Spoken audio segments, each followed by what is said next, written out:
Hello, I'm Brother Justice Fisher, your host for Modern Working Tools, today's tools for the modern Freemason, and I have a very special episode. This is a collaboration with the brethren at the At Refreshment video podcast that they have over there. They reached out, they wanted me to contribute a little piece on the Allied Masonic Degrees. So I'll publish this on my account, on my channel, and also provide it to the brethren at Refreshment for their viewers. So thank you for watching this.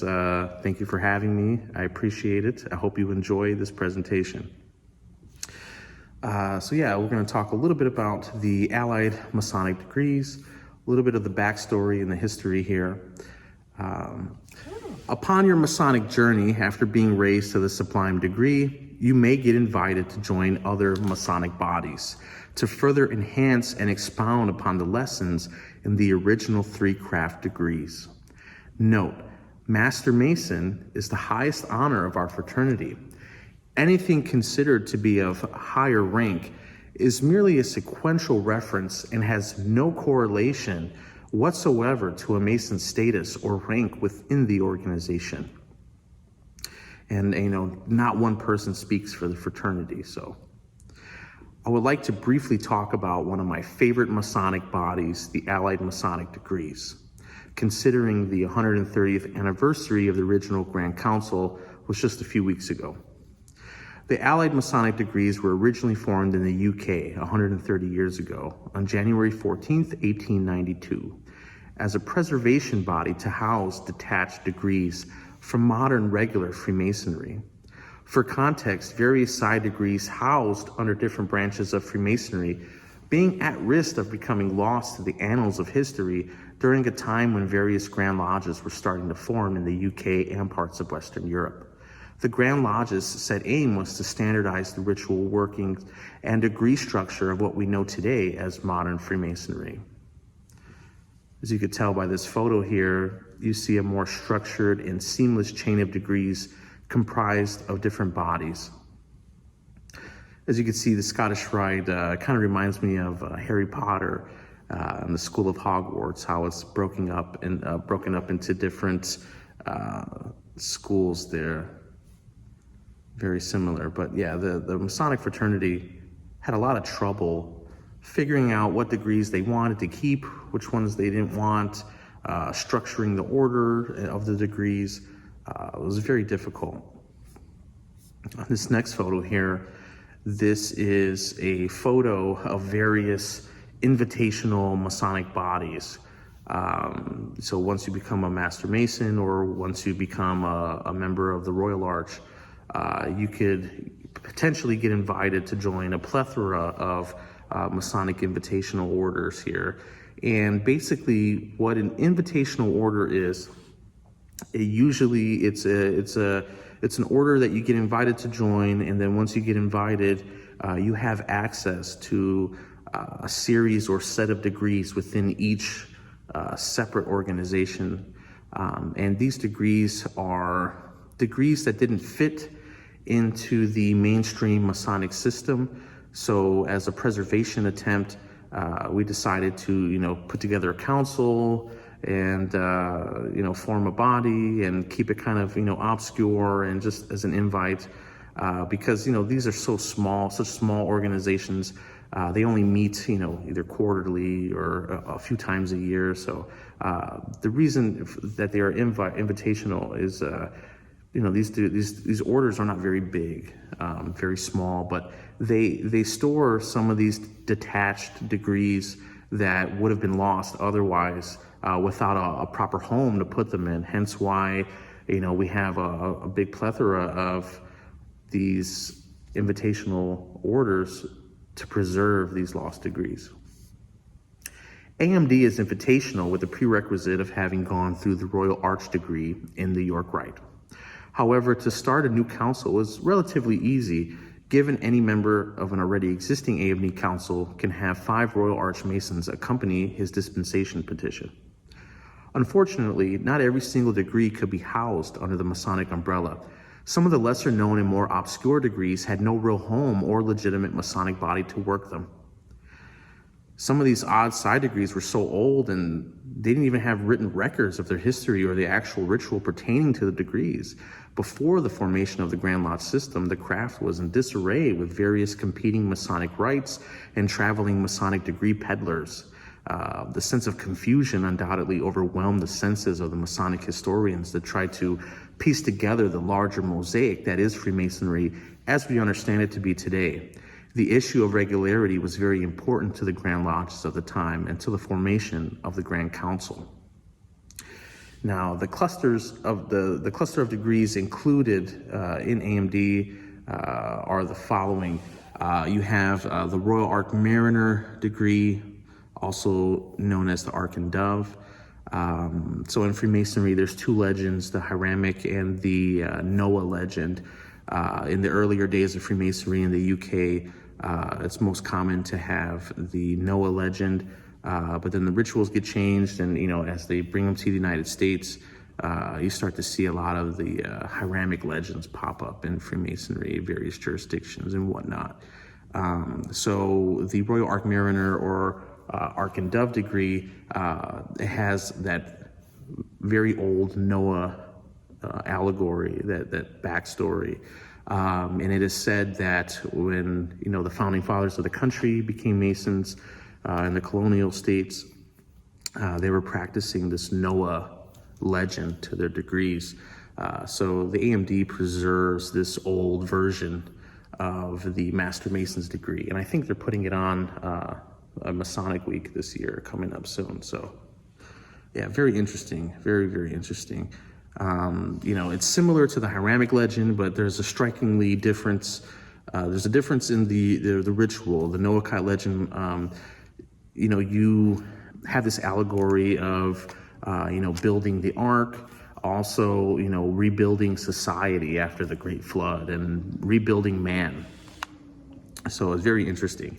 The Hiramic legend is, building the temple, the lost word, rebuilding the temple after it gets destroyed, things like that. Similar, but some striking differences as well.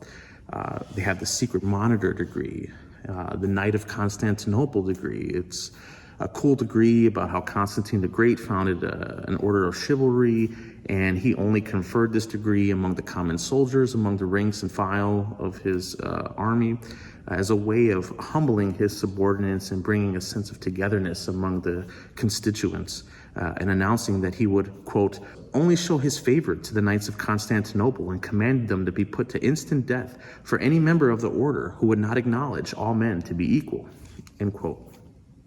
You have the St. Lawrence the Martyr degree, the Architect degree, Grand Architect, Superintendent, Grand Tyler of Solomon, Master of Tyre, and then, you have, the Red Branch of Erie, and then Ancient Order of Corks. So this is sort of like an honorary or a emeritus degree for members of AMD who have, put in work, who've really dedicated to the body. This is sort of like the cherry on top, so to speak.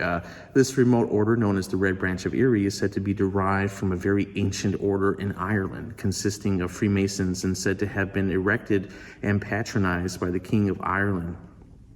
For it is claimed that in early times of Erin, also known as Ireland, it possessed a literature and history equal to that of the most highly developed of ancient nations. The Red Branch is conferred for members of AMD for service to their council and has 3 tiers of level based on merit. You have the Excellent Master degree, which was, first conferred by Raymond Shute when he brought it over on 200 chapter Masons. The Order of Secret Monitor, you have the Sovereign Master degree, and then AMD in the UK, they get some extra degrees as well. You get the Grand Tylers of Solomon, Red Cross of Babylon, Grand High Priest. Again, these are only worked in the UK though. Some of these degrees are really philosophical with lessons on spirituality and morality, with a little hint at the esoteric side of Freemasonry. These degrees contain a lifetime of research because of the rich symbolism contained within these old side degrees. AMD encourages the seeker to dig deeper within the lessons and the allegory of the rituals. AMD comes to the United States. On April 16th, 1932, in Salisbury, North Carolina, James Raymond Shute II, accompanied by 3 councils under the auspices of the Supreme Grand Royal Arch Chapter in Scotland, proposed to have control of the Allied Masonic Degrees in the United States. Prior to that, in 1930, quote, J. Raymond Shute II in Monroe, North Carolina, secured permission from the Grand High Priest of the Grand Royal Arch Chapter of North Carolina to confer the degrees of Excellent Master, which was worked in Royal Arch Chapters in Scotland. In the spring of 1931, His Lordship, the Earl of Cassilis, first Grand Principal of the Supreme Grand Royal Arch Chapter of Scotland, granted dispensation for the degree to be conferred in the Grand Royal Arch Chapter of North Carolina. It was conferred on about 200 Royal Arch Masons at Asheville, North Carolina on May 12, 1931. The degree received with such enthusiasm and speculation, the advisability of securing the degree together with other degrees controlled by the Grand Council of Scotland was discussed, with the idea of placing them within the body of a separate organization. The matter was discussed with the Grand High Priest of North Carolina and the General Grand High Priest of the General Grand Chapter of the United States. They both gave assurances that there will be no objection to such a move, and the Supreme Grand Royal Arch Chapter of Scotland also agreed to entertain applications for 3 groups to be formed in North Carolina for dispensations and charters for the specific purpose of founding a Grand Council of Allied Masonic Degrees to control these and other detached Masonic degrees not controlled or conferred in the United States. Charters were granted at the annual meeting of the Supreme Grand Royal Arch Chapter of Scotland on March 21st, 1932. Source for that, Masonic Organizations by Harold Voorhees, page 58, 1952. Brother Shute came from a very prominent family in North Carolina and was a very learned scholar on the subject of Freemasonry. All members of AMD can thank Brother Shute on his zeal for fraternity. Without him, AMD in the United States probably wouldn't exist at such a large scale or, be as popular as it is today. Now, before I get into the full story of AMD, there is a side story that is crucial. At the moment, I don't have a lot of information about this group, but I can tell you a little bit about them. So when Shute was starting to form the Allied Masonic Degrees, he realized that there was another group in the United States that were already working some of these degrees in AMD already. So an earlier group in the late 1800s decided to pull together different Freemasons. Some of them might have had the authority to work an occasional degree, another degree here and there, this person, that person. So they decided to bring these people together and kind of bring these degrees together. So Raymond Shute was really excited to learn about this group in the United States because, they weren't very active. And by the time Shute came along, this group was defunct, and he absorbed them into the Allied Masonic Degrees. So let me talk a little bit about this side group already.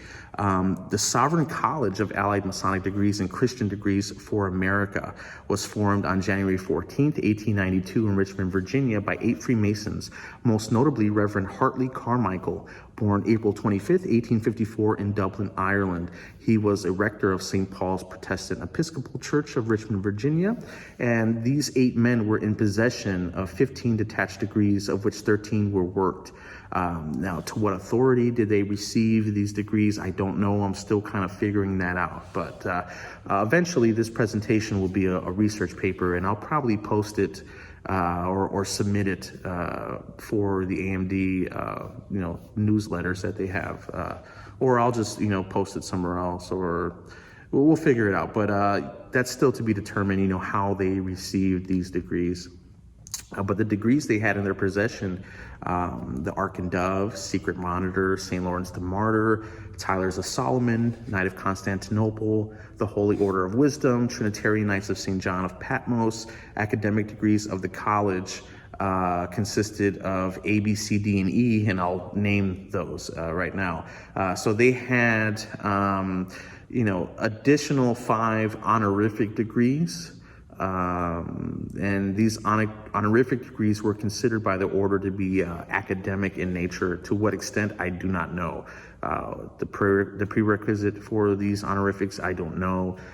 These are still yet to be determined in my research. But you had A, Doctor in Universal Masonry, B, Doctor in Masonic Law, C, Doctor in Masonic Letters, D, Doctor in Masonic Theology, and E, Bachelor in Masonic Law. So to make a very long story short, this order would go defunct by the time Shute came along, and Raymond Shute would end up absorbing this order altogether into the Allied Masonic Degrees of the United States. And I just had a conversation with illustrious brother S. Brent Morris, and he mentioned to me that Brother Shute was very happy to find out that this order was, becoming, almost an endangered species or what have you. And he was very excited to absorb these into AMD. You can see this next photo here is some of the local AMD here in our jurisdiction of Illinois. We're missing one council, and I'll talk about the missing council. But these are the councils that are currently operating in Illinois. As you can see, we stretch the whole state here. And a little side note, you see Cahokia and Little Egypt. These names are very specific. To Southern Illinois, for the locals there, a very strange place. You hear a lot of history, myths, and legends about the native peoples there, and burial mounds, and some person even reported that there was a portal to a lost civilization somewhere. There's all types of random, quirky little myths and legends about Southern Illinois. So it's really cool to see these two councils have, quirky names. Southern Illinois is also known as Little Egypt. So, and obviously the Cahokia Mounds, a very prehistoric site, native burial ground. So it's really cool to see councils incorporate the local history into their councils. The missing council is Edward A. Rund Council, number 571 in the Lake County area in Illinois. We are the 16th council in the state, the newest in the state. And I'll talk a little bit about our brand new council here. So, 16 councils in Illinois, and each council is permitted to have 27 members per. I'll talk a little bit about why I think that is, but so each council has 27 per. If you tally the numbers, that equals 432 members. Give or take, it's most likely not likely that all councils are maxed at 27. Some probably have way less, so that's just an estimate. It's probably floating around on the late threes, probably 400 if I had to guess. And, in the state of Illinois, in our jurisdiction, we're looking at roughly, 56,000 members in Illinois. So, pretty interesting dynamic to see, such a small body operate within a bigger, larger fraternity here. And why 27? I don't know. What I was told from, the Grand Master Muhammad Yatim was that, 27, it was meant to promote fraternal bonds, integrity. It was meant to promote bonding, trust with your brethren, the camaraderie, the fellowship. Such a small group, it's more intimate. You get to know each other more. It's definitely a smaller group. There is an exception. There's one other lodge. Don't quote me on this. I believe it's in California. But there's a council that's comprised of Masonic authors. To my knowledge, I believe they're allowed 9 members. That's one of the exclusions to the 27 rule. But yeah, every council has a strict 27 member limit. There is some council. There's some councils out there that they're doing this emeritus thing where to free up member space, they'll make you like an honorary, and you're still a member, but you're not in the 27. So some councils do that. I've seen I've heard of some councils, bouncing members out for non-activity or what have you. I don't know if we do that in Illinois, but yeah, so yeah, 27, it's definitely limited, but I feel that it does promote a stronger bond between the brethren. So let's talk a little bit about my council, Edward A. Run 571. On September 24th, 2021, at the Medina Shrine Temple in Addison, Illinois, we chartered a new council to be consecrated by the Sovereign Grand Master of AMD. We had the pleasure of receiving the Grand Master, Muhammad Yatem, in which he initiated me and gave us our charter and explained to us about the core tenets of this organization. Sovereign Grand Master Yatem described the Allied Masonic Degrees as thinking man's masonry, end quote. Allied Degrees was meant to be something that was intellectually provoking, a lot of intellectual discourse into diving into the symbolism of these degrees.